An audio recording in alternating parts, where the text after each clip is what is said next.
9. Drought and high summer heat waves grip Southeast Australia. Melbourne tips 115 degrees. Searing winds sweep in from the outback. Conditions are set for a perfect storm, a firestorm. Up in the sky came this mighty roar of grey smoke, and it was twirling, and it got higher and higher. I would have called it not a fire, but a tornado. Forests explode into flame. Fire fronts move faster than people or animals can run. 173 people perish. Entire towns are wiped off the map. 1 million acres burn and countless animals die on a day known as Black Saturday. At first light, a magpie, I'm going to cry now, started to sing his song. And I thought, God, there's one left. Everything was gone. As the fires receded, heroes rushed in to help. Have a look at your hands. She came in after the Saturday fires. She was in a curled-up ball, didn't want to really do anything but die. What will the survivors do now? And can their forest rise again from the ashes? The Central Highlands of Victoria, a refuge from the prolonged droughts that have plagued Southeast Australia for 12 consecutive years. The mountain forests harbour the world's tallest flowering trees, mountain ash, some over 300 feet high and 500 years old.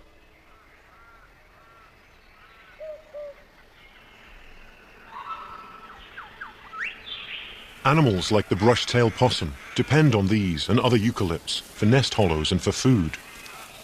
It's their entire world, but it's one that's changing.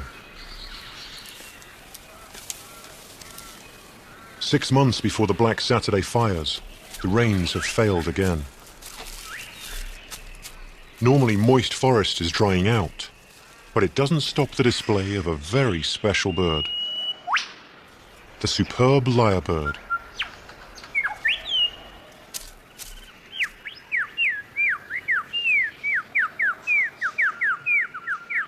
The male is usually more heard than seen.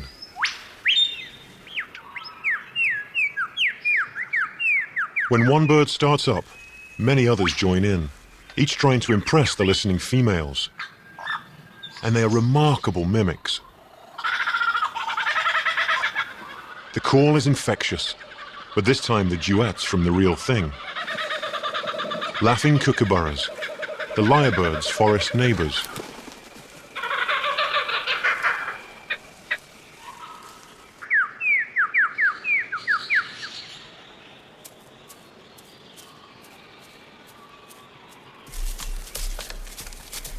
Along with the lyrebirds, extremely rare possums and gliders live in these forests. So with such a concentration of Australia's endangered species, it's not hard to see why this place is a natural laboratory for ecologist Professor David Lindenmayer of the Australian National University in Canberra. I first began working here in 1983 and I've worked here on an almost continuous basis since then.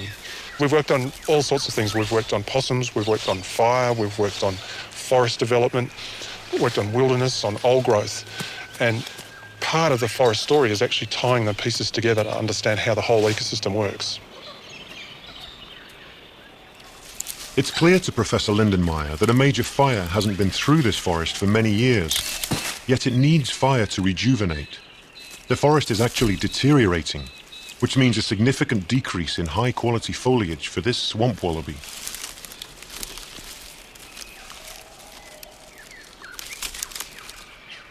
To better understand how wildlife responds to these subtle changes, Professor Lindenmayer is monitoring the pulse of the changing forest. And one way is by counting birds. Most of our bird counts are actually done not by seeing birds, but by listening to their calls. And it's quite a complex language because each bird has 3 or 4 different calls and there are dialect differences, so quite a bit of mental gymnastics. It's a golden whistler, fair distance away, more than 100 metres. White-throated tree creeper quite close. And in the background is a grey shrike thrush calling. Laughing kookaburra. Superb lyrebird again. The male lyrebird continues to sing for a couple more months, and to help woo a female, he clears the undergrowth and scratches up soil to build a low display mound.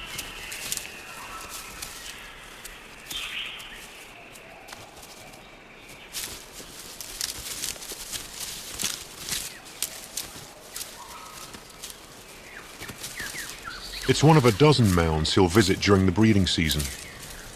But it's a ritual soon to be disrupted.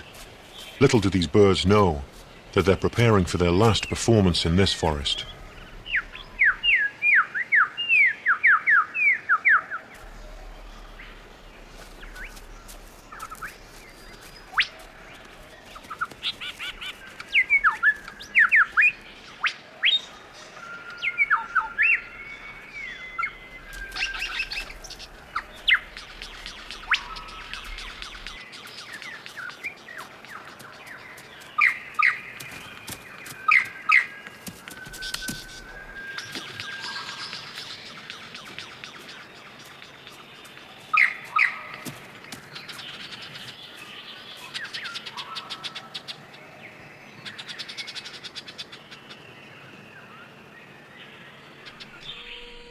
When the lyrebird's courtship period ends, there's still no sign of rain.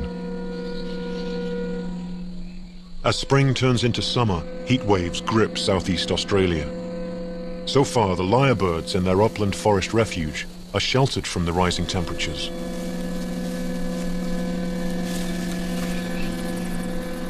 Animals elsewhere are feeling the heat. Flying foxes suffering from heat stress are dropping out of the trees, as are possums and koalas. They're sure signs that the natural world is under pressure.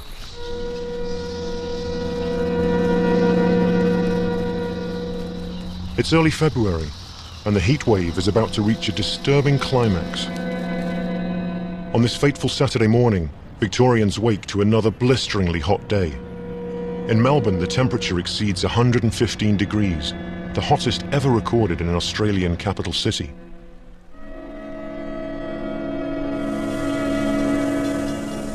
The relative humidity drops below 10%. The state is braced for the worst fire conditions in its history. The countryside tinder dry. By midday, scalding winds in excess of 60 miles per hour blow in from the arid outback. Vegetation is scorched, desiccated, and readily combustible.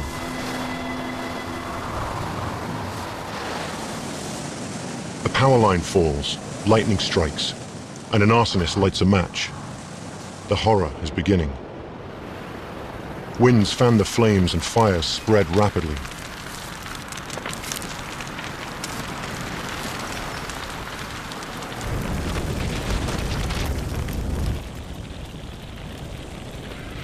Spot fires from embers blown ahead of the fire front trap animals desperately trying to escape.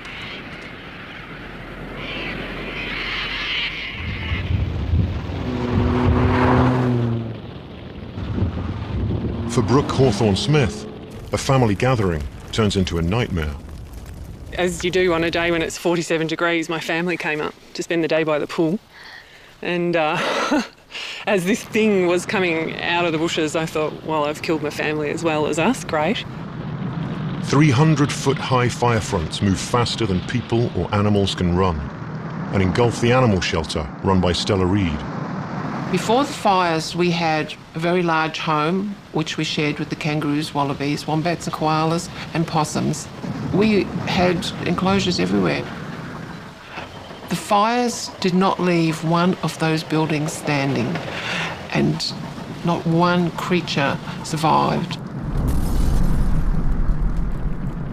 Up in the sky came this mighty roar of grey smoke, and it was twirling, and it got higher and higher, and it seemed to be pulling debris and dirt with it. I would have called it not a fire, but a tornado. You think you know what a fire's going to be like, and the little flames along the ground and up the trees. The thing that struck me as you could see it coming was the trees just going boof. So from bottom to top, all in one hit. Boof, it didn't trickle up them, and that was ahead of the fire fronts. Volatile eucalypt oils cause the trees to explode, but there are more horrors to come. We had some roos running along the fire front, and I was desperate for them to go that way, but I think it was such a big fire, even the roos were like, which way, and they were running back into it. 400 separate fires rage across the state. The change in wind direction turns the flanks of bushfires into massive fire fronts that burn some 5,000 degrees at their core. Colin Buckler and Sonia Parkinson are in the thick of it, in a mud brick house, which ought to be safe from the fire. We tried to leave. We come across the whole valley halfway down Ninks Road with a 100-metre flame wall coming up and blocked us in.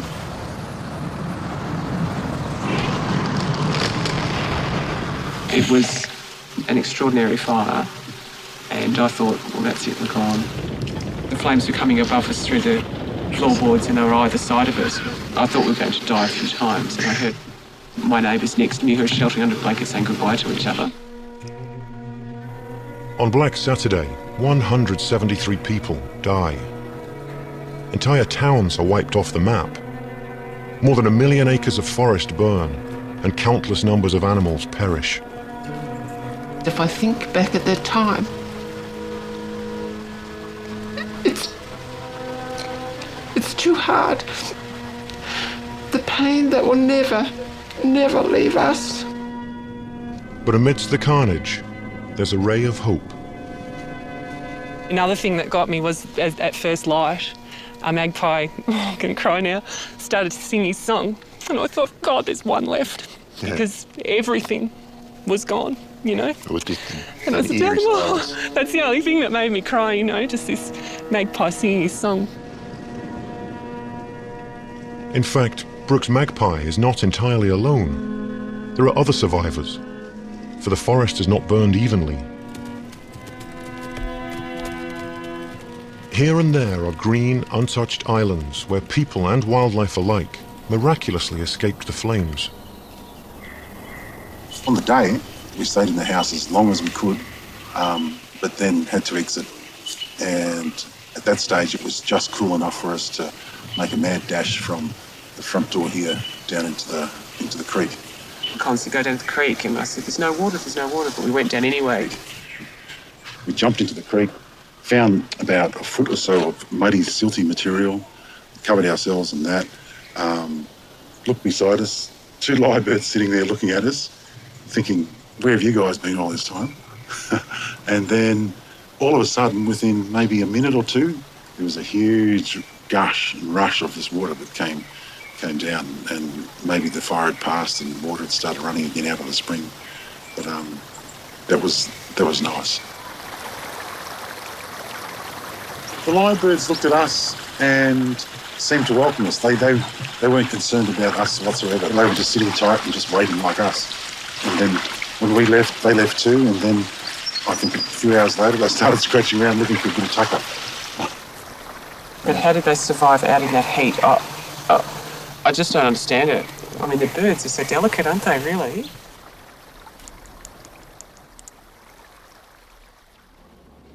At first, hope is hard to come by in this burned and blackened wilderness. For several days after the fires, the forest is eerily silent, as if the natural world is in a state of shock. But as time goes on, dispossessed wildlife begins to return. Kangaroos find food and water in short supply. They mill about bewildered, stressed and dehydrated. This echidna probably hid inside a hollow log. It sniffs for ants and termites that lived through the fire in nests deep underground.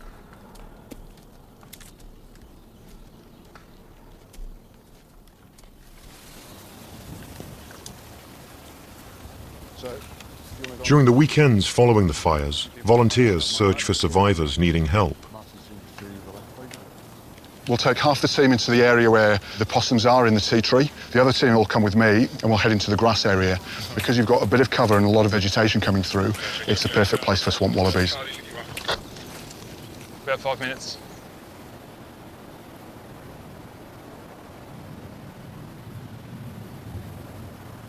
Some animals show remarkable resilience. This blue-tongued lizard has been out foraging, but on limbs so badly burned, its feet are missing.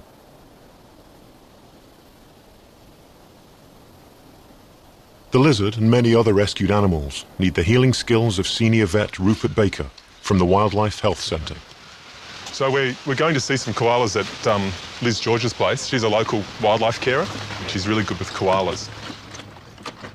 Liz George and the team from the health centre receive many animals with severe injuries, but only half of those rescued can be nursed back to health.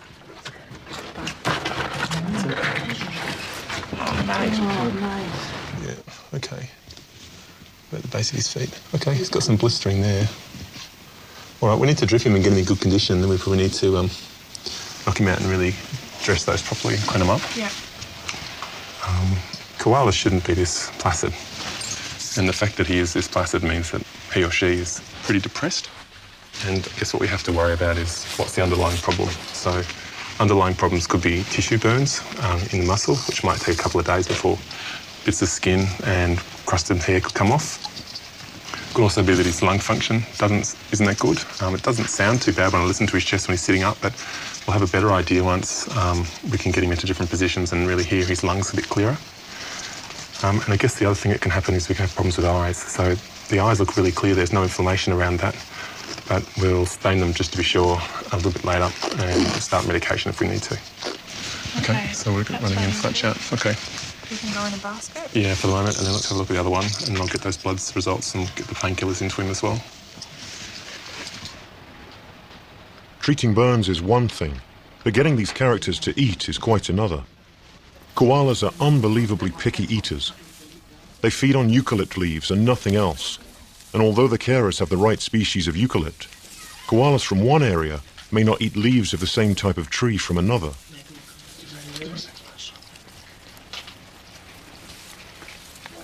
This time, they seem to have got it right.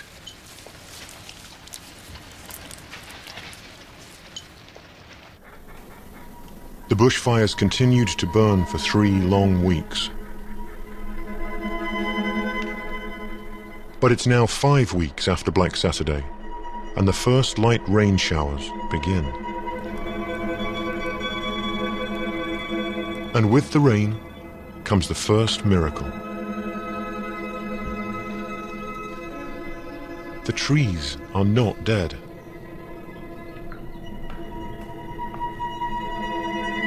The eucalypts are sprouting new growth, not from their charred branches, but with epicormic shoots, from what were dormant buds beneath the fire-insulating bark. Already, within weeks, the forest is starting to regenerate.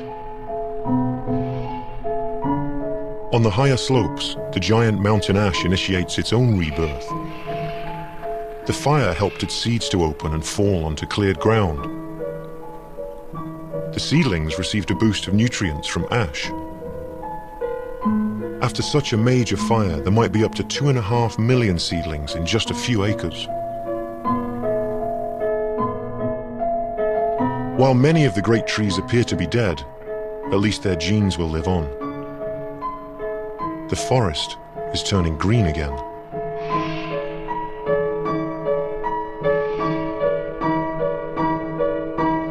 Seven weeks later, the wildlife hospital is receiving far fewer animals than expected. The fires must have been too hot and too fast. Though next in for treatment is an echidna that just scraped through. We assume that she either buried down and the fire went over the top of her, or something actually fell on her. It was quite a deep burn, so you can see some of the quills have melted, so they're a bit like candles. You can actually see there's a couple of new quills coming through. Because they have the quills, we can't put a proper dressing on, so we're using a gel that keeps the burn moist. We've been doing this every second day. They're doing a lot better than when they first came in. They were on quite a lot of pain medication when they first came in, but they're tolerating the dressings quite well now, and they're eating well and they're happy. While many echidnas hunkered down, the full force of the fires all but wiped out tree dwellers, like possums and gliders. Somehow this greater glider came through. As a member of a highly endangered species, his recovery has a lot riding on it.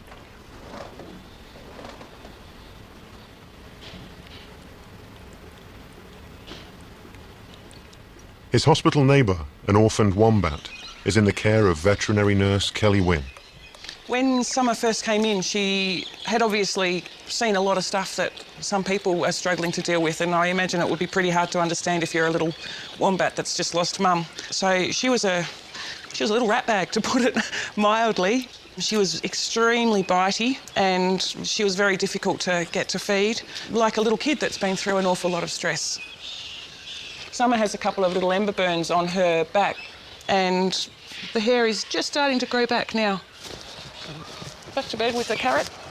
You want to go back to bed with a carrot? While Summer is coming to terms with growing up without a mother, a seriously burned koala is making a remarkable recovery.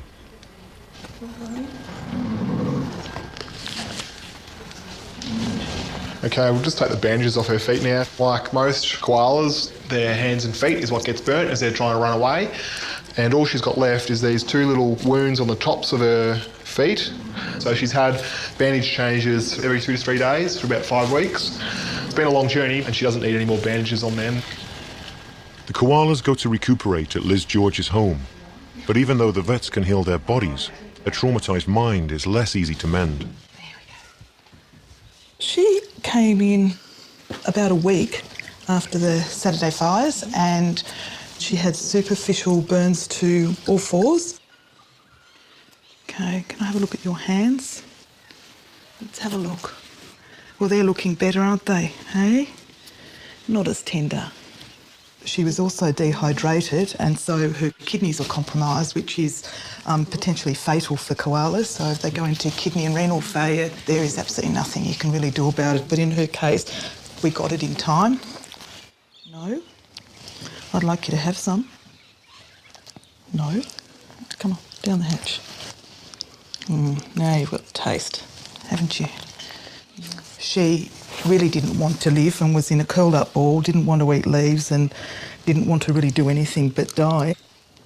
She's actually been burnt all over. A koala coat doesn't normally look like that. The radiant heat has caused that and fire. So it's matted and it's coarse.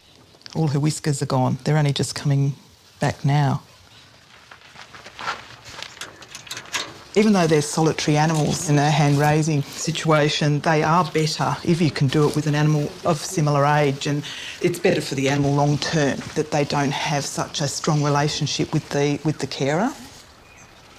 Yet it's the carers who spot that the trauma is much deeper than anyone expected.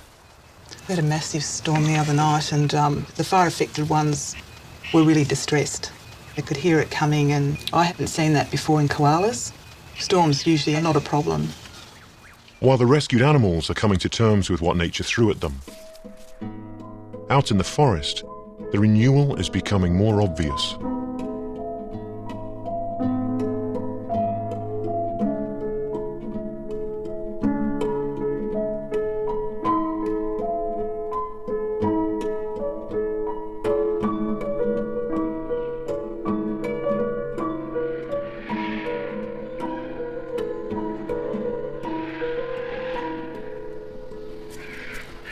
It's 7 weeks after the fires, and the sulphur-crested cockatoos are tapping into a novel source of food. They're nibbling on burned twigs, for inside are the cooked remains of wood-boring grubs. Something has also transformed the forest floor. Fire moss. It hasn't been seen here for many years, but with abundant light and little competition, it flourishes. One of the first colonizers, along with liverworts and fungi.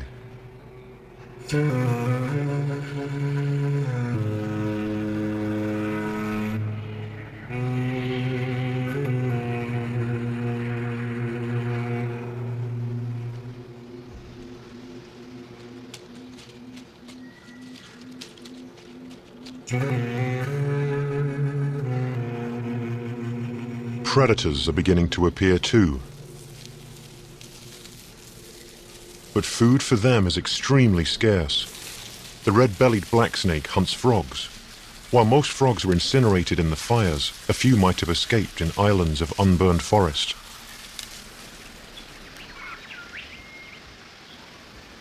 The snake has little to fear from the well-camouflaged frogmouth. It feeds on insects. Or the peregrine, not a forest resident, but one of the first birds of prey to move into this more open habitat to hunt birds. The frogmouth's here because the insects it eats have survived on the unburned ground.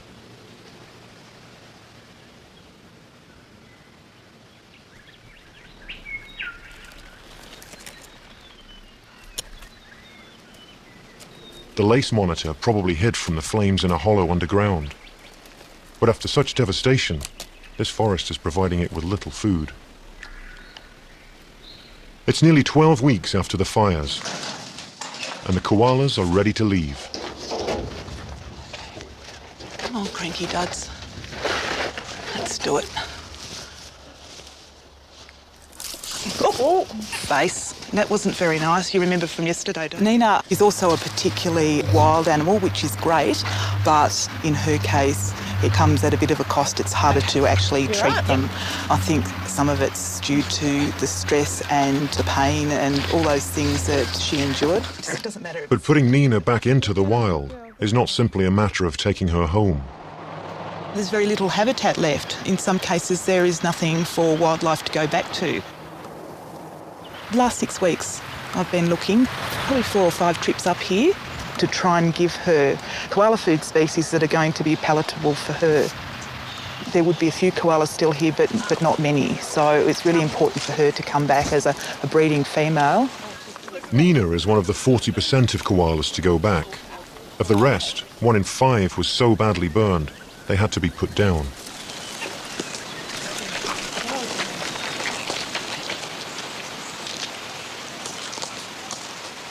Through Liz's care, Nina has a second chance to live a normal life in the trees. It's late autumn. 4 months since bushfires tore through these forests. With winter looming, concern is mounting for the endangered leadbeater's possum. The world population of fewer than 3,000 was scattered through the Central Highlands before the fires, and now half of their known range has gone up in smoke. Joanne Antrobus with Parks Victoria works on the recovery program. Before the bushfires, we had 30 nest boxes installed at Lake Mountain.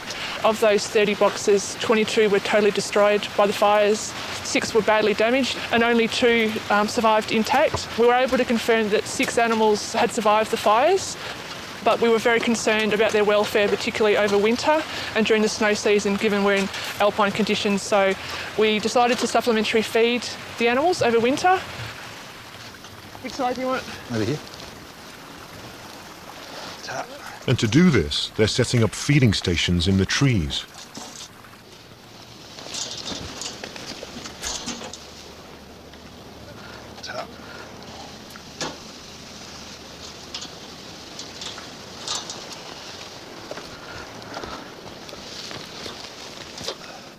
But are there any leadbeater's possums left here? To check for survivors, the recovery team is installing night vision cameras to watch the feeding stations and nest boxes.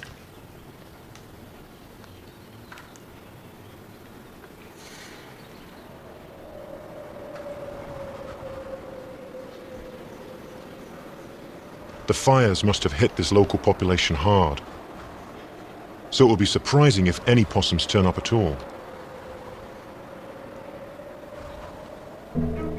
But here they are.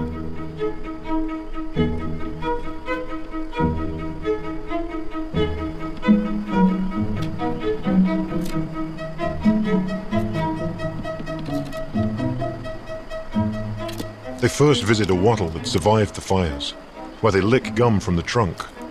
It makes up about 80% of their energy intake. And there's plenty of activity at the feeding station, with possums coming and going all night. But the news is not all good.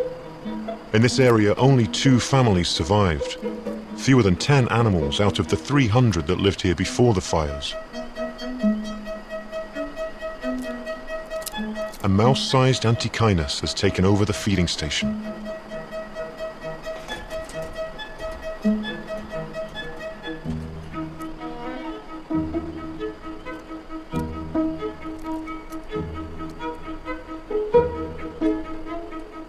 A ringtail possum tries to muscle in, but the mesh is too small for it to get through.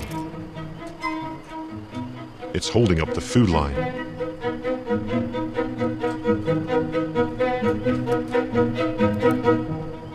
With over 95% of the leadbeater's population here lost to the fires, these survivors need all the help they can get if numbers are to increase again.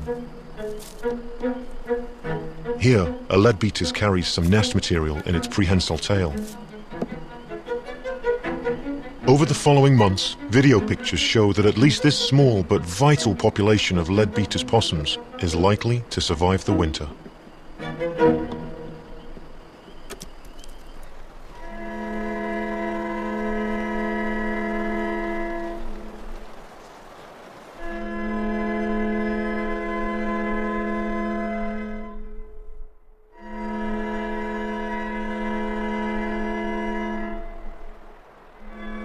While it's not hard to see why life in and among the trees was overwhelmed by the events of Black Saturday, it may come as a surprise that underwater life has been seriously affected too.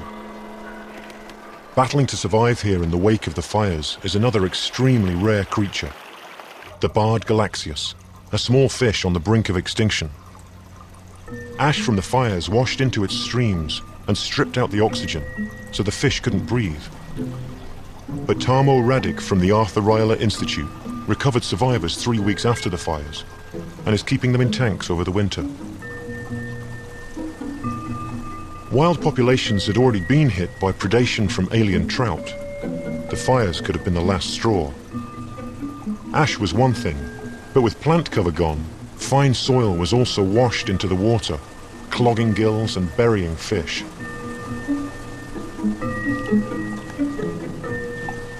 Most of those rescued are older fish. As the fires passed over creeks, the youngsters were less able to handle the rising water temperature and died. Even before the fires, only a few isolated populations remained. It means every fish in this tank counts.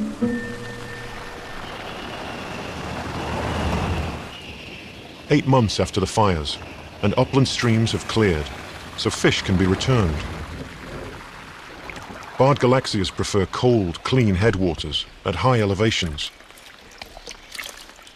They are handled gently, as befits the last remnants of a species. This humble ceremony is the culmination of months of intensive care. Tarmo Radic has given this handful of barred galaxias a fighting chance to survive.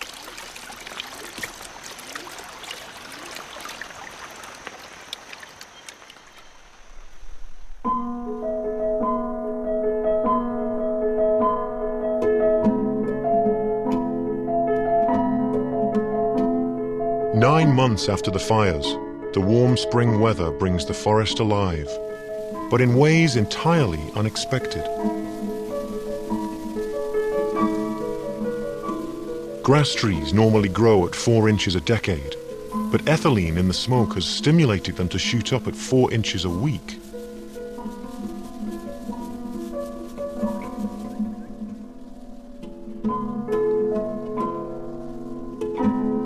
Pelargoniums haven't been seen here for 45 years, but cued by smoke, they've popped up from seeds lying dormant in the soil. They'll not be seen again until the next fire. First smoke, and then a more open habitat, have stimulated spider orchids to grow in greater profusion. Changes in soil chemistry, including the nutrients from ash, stimulate extra flowering of hair orchids.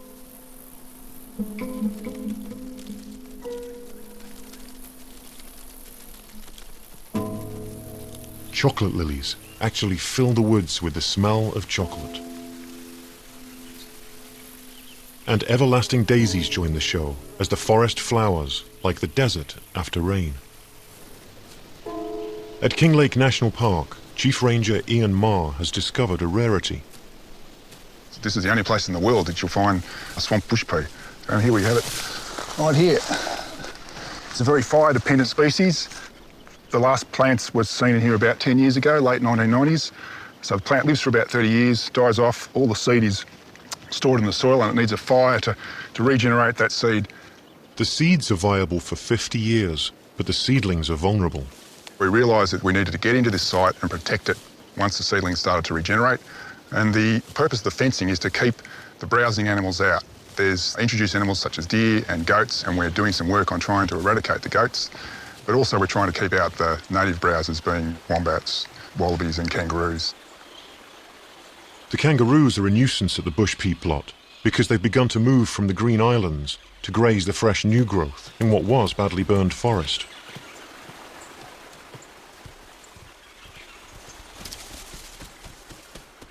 Temporary visitors like the peregrine still have room to hunt. And with forest plants setting seed, the seed-eating birds arrive. More food for peregrines.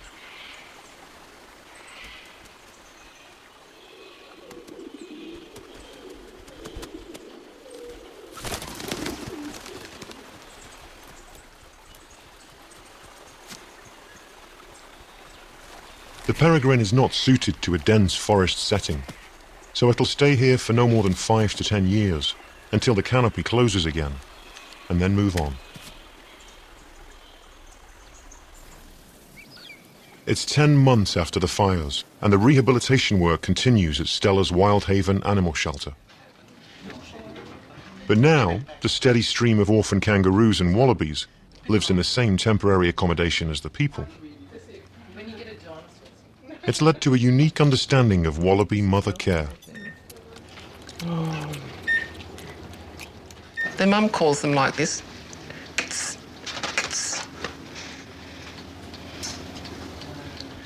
That is how you call a wallaby when there's danger. Peekaboo. And this is another momentous day for Stella. 3 wombats are heading back to the forest. It's a way to get down a hill, isn't it, sweetheart? With a little friend.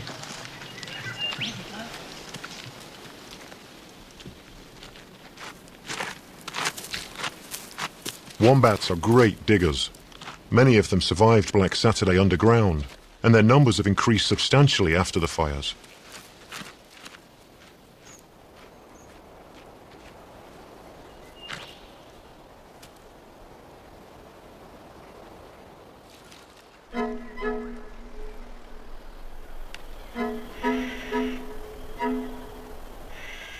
As the plants in the forest continue to re-establish themselves, the prospects improve for more of the animals living here too. Though the open canopy means the prospects for some are more attractive than for others. Bird predators still have an advantage.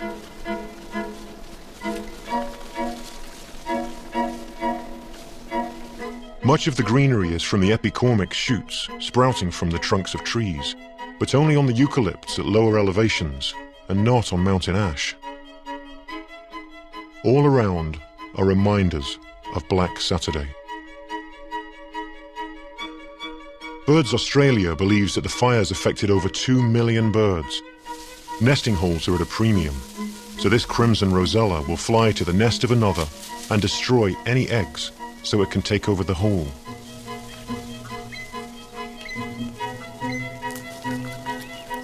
Many of the rescued koalas are doing well and reintegrating successfully back into their former forest life. The epicormic shoots providing ample eucalypt leaves. It's now nearly 12 months after the bushfires, and the mixed eucalypt forest is looking healthy. A stark contrast to the adjacent stand of mountain ash. These ancient giants, some hundreds of years old, are bare, likely killed by the fire.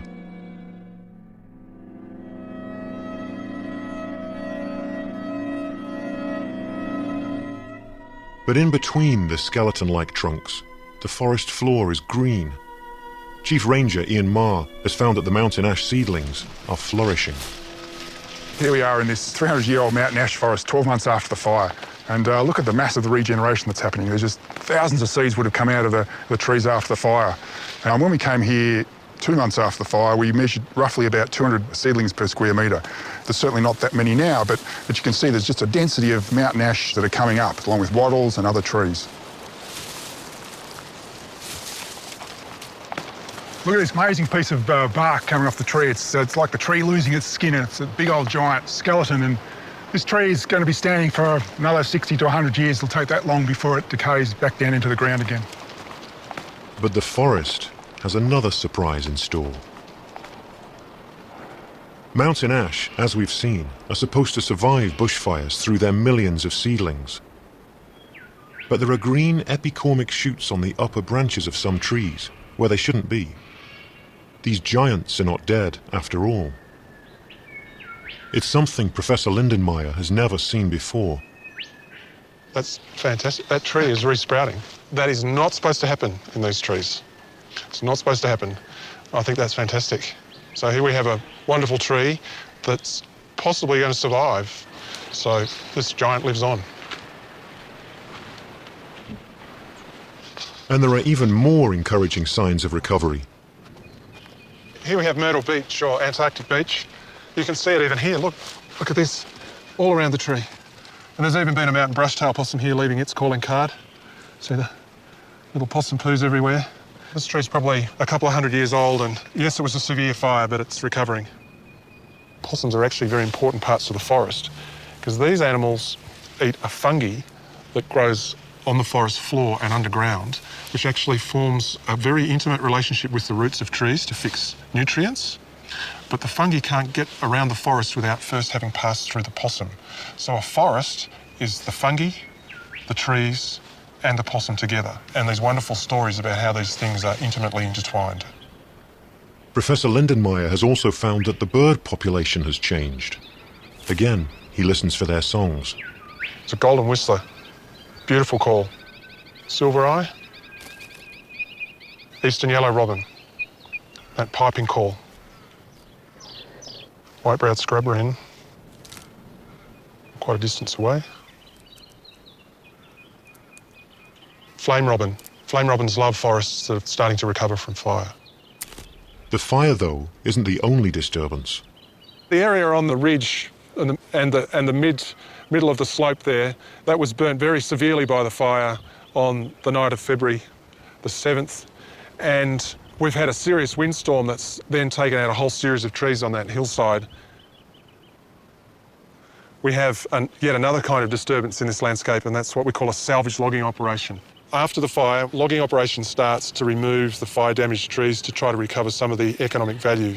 And so that's a double disturbance. We have a fire and then the logging operation. It sets back the recovery of the forest about 200 years, and that really matters for any animal that needs a large hollow to survive. And in this forest, that's about 40 different kinds of bird species, and it's about 8 species of possums and gliders. One of the most important things from our work in recent times has shown that wet forests and rainforests around the world are made more fire-prone by widespread logging. It's likely to be the same in these forests. So that means we have to be very careful with the way we manage them, very careful with the way we log them, where we log them, and where we put human communities.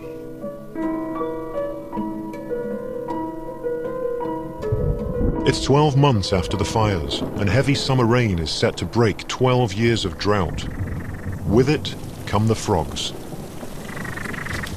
Numbers have been dramatically reduced, but survivors are spreading out from the green, unburned islands. It's as if the entire forest breathes a huge sigh of relief.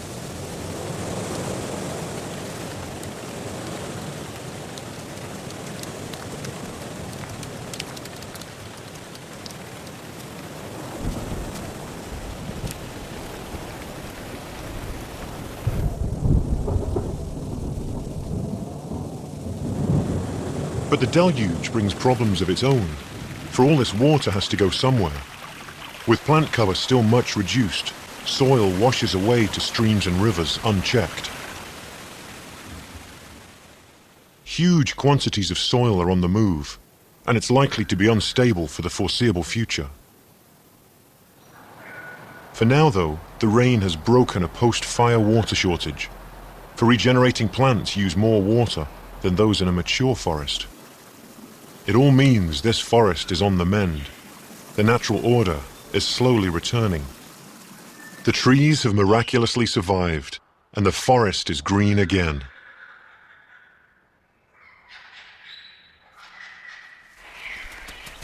Forest birds like the sulphur-crested cockatoos have returned to courting, mating, nesting, and squabbling.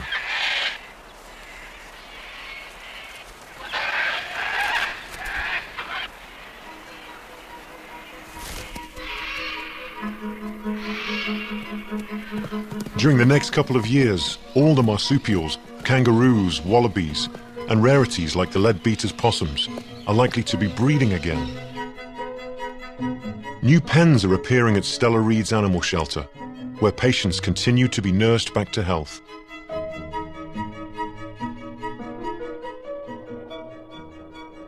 People are rebuilding their houses, their towns, and their lives.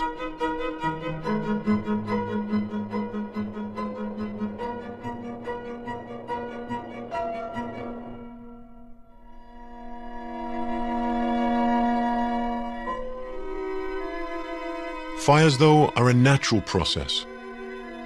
Severe bushfires occur here at least every 70 years, and all the complexity of a mountain ash forest takes up to 200 years to recover. Just 1 year after Black Saturday, nature is rising out of the ashes.